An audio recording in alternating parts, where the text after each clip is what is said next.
So we were talking, and in preparation for today's chat with Charles, and as we're going through all these different topics, we got on the topic of our people and how much you care about them, which led us to today's subject.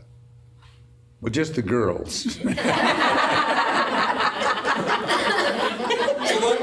like your son yesterday, we'll just edit that part out.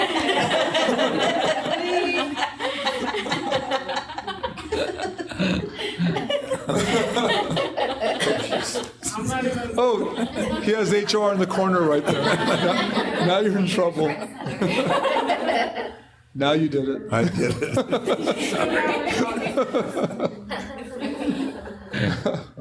But it was great. I loved that you wanted to talk about the subject that you wanted to talk about today. And it's something that was personal to you and one of your stories in life. Well, what I realized is that, every day we have a gift. We really do, and we're very lucky. On the other hand, every day everybody's got problems, and they're just hanging on us all the time. And I noticed in the paper today, it says, if you have a positive attitude, really positive, you've got a chance to live longer. And so we were talking about that, and we were thinking in terms of how do you make yourself positive and how do you make yourself live longer? Because every one of us, if you're happier, you feel better, you can work better, you can enjoy your companions, you can really do things for yourself in a way that's fantastic. And so I was thinking about my own personal experience. And I thought, when I was about 40 years old, I went in for my annual physical. And at that time, I was about 40 to 50 pounds heavier than I am today. So I walk in, I have a really close friend, a doctor, fabulous guy. And he looks at me and he says, I don't have to examine you. You won't be here next year anyway. Wait a minute. I'm scared. You can't be so frightened, believe me. What do you mean I'm going to be next? He said, well, I can just tell you, your blood pressure's got to be high. You're not taking care of yourself. You look terrible. I said, well. I think your answer was, whoa, whoa, whoa, whoa, whoa. Yeah, for a while, but it was so shocking. You can't believe it. And I mean, he really handled me because he understood me. And I said, well, what do I have to do? He says, well, you got to start taking care of yourself. One of the things you got to do is start watching what you eat and how you eat. So I said, oh my God. I said, well, what am I supposed to do? He says, I'm not going to give you a normal diet. All I'm telling you is, there are certain foods, fats you don't eat. You just eat a little bit. You enjoy yourself, but you don't go crazy. And I said, well, what do you do? And he said, look, you're a smart guy. You know what what you shouldn't be eating? Once in a while it's fine, but you can't do it on a regular basis and figure you're not going to be feeling like you're feeling now. So I said, well, what do I really do? He said, well, look, this is the one thing you have to do, is I want you to buy a scale.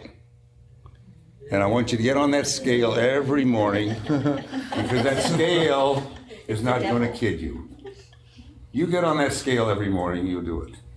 And what I did is I kept on and off, and within about 3 to 6 months, I had lost 40 pounds. Wow, that fast? Yeah. Because everything. Well, you don't eat a lot of fats. I didn't eat much. I just dropped butter at the time. But he said, look, on a weekend you can enjoy a weekend. You go to a party or something. Okay. But he says, you get on that scale the next morning and find out what happened. See? And it's just a matter of telling yourself it's hard. I love sweets, and I'm a chocoholic. I'm a chocoholic. And if you're not careful, and if there's chocolate there, I'm going to take it. But you know, I am the boss. That's true. But so the point really is, if you don't watch yourself, and only you can do it, nobody else can do it. That tells you every day is a gift. We've been given that gift, and you're supposed to use that gift. I mean, we have weekends, we can enjoy ourselves, but Monday, Tuesday, and Wednesday, just cut it back. Just take care of yourself. And then if the scale tells you it's okay, you can have a little extra. So, but I'm thinking about if all of us can be more positive about ourselves. I can't do it for you, you can't do it for me. I think we'd all be feeling better. And when you're feeling better, you can yell at these other people, see? I mean, here, I look pretty good for a guy at my young age. and I'm on it every morning. And then the other thing is, as you know, I got hit in the back during the war with shrapnel. And so my body isn't that great. But every morning I have to exercise or I just can't really get out. So exercise is good, not hard exercise. Whether you could even take a walk every day, and that's fine. But if you don't get mobile and you don't get your body moving, it's sooner or later going to catch up with you. I know that was another reason that you told me I had to start going back to my exercise. So, Is that when the push-ups started? no, I think I'd done my push-ups before. I'd still do my push-ups, as you all know. So it's just that I did that in the Army, and there's good thing that I can still do it. So, but all I'm trying to say is I want our people to feel good. I want all of you to feel good and feel that you're doing good for yourself. I can't do it for you. You can't do it for me, but you can certainly make me happy if you're feeling well. So, You know, the topic, we had a list of topics to talk about today. And as I was going through them, Mr. Wilson said to me, I have one that's more important that I want to talk about, and it's our people. And it was such a place of sincere care that you scrapped all the other topics that we had, because this one was really near and dear to you, which is the health of our people, the happiness of them. It really meant a lot to you that you wanted to take this time and talk about this. You know, listen, we're all in this together, and why be miserable with each other? Let's enjoy each other, and let's do more for ourselves. Nobody else can do it for you. And I read this article, I guess yesterday, in the paper about if you think positive, you got a chance to live longer. And, you know, we don't know what's going to happen to us tomorrow. Anything can happen. It's just crazy things. I mean, we all go through life with, you know, how come I'm okay? And how come this guy isn't okay? We don't know. The good Lord's got that all set for us. I love when you say it's a gift. It is a gift. We've got such a gift. So you treasure it. Don't look back at it, that's all. So, and we'll have a lot more fun, you know. We like to kid and tease and that, and that's fun. The more you laugh, everybody's happier that way. I mean, you know, I get fired every day, so.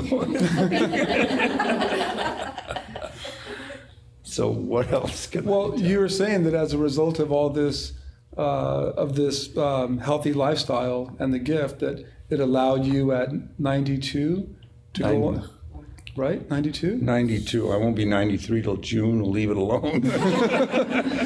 But at 92, I think it was last month, Mr. Wilson went on a sales call. And so as we were talking about this topic that was near and dear to him, he said, look at me, I'm 92, and I have the joy to be able to go out and see our customers. And so, was it last month that you went out? Yeah, it turns out that this is our second or third largest customer here, And or about to be, but yeah, no, they are right Oh, they now. are? Oh, yeah. Who asked me? Who'd I go with?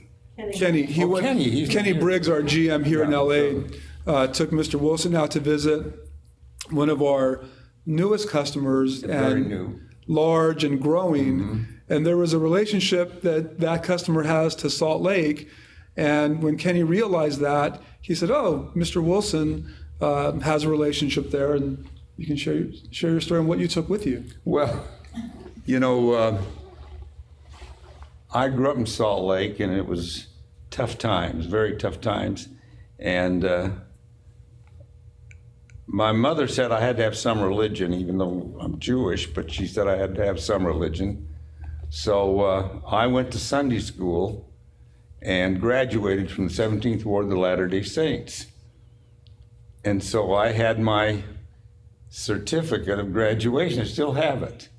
I went 4 years, and I won the Bible as the best student in there. And I was in the Boy Scouts there and all that. So it was great. So it turns out that these people are Latter-day Saints, LDS, and they'd heard about me. So Kenny brought me with him, and I showed him my certificate of graduation. I was in 1930-something.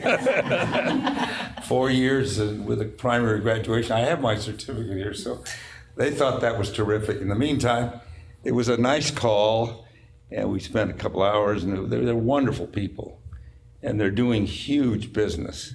I won't tell you what it is, but seriously. And so at my age, it's pretty nice to help the salesman with, and we've gotten more business since I left there. So, and they're wonderful people, and we reminisced about the fact that our first acquisition was from Salt Lake. Wave. Where's Salt Lake? Wave. Okay, that's my town. Okay. And so it was an interesting process because they were wonderful to me, and And you they helped remembered us. the song, right? Oh, yeah. In our lovely Deseret, where the saints of God have met. Okay. Anyway, that's a story. So I feel pretty good that because I'm trying to take care of myself, I can do the things, and I'd like all of you to have the same privilege that I've had. So that's what I've got to tell you. What else? That was it. That was the strong message. It was Is that very okay? Yeah, it was something that was on his heart, and he wanted to share it today with everyone. So we scrapped all of our other good ideas that I had.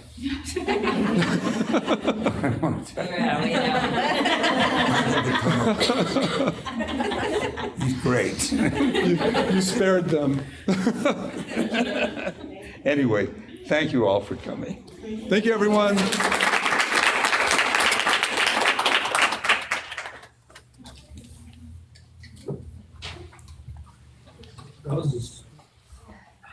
You can talk about your main exercise.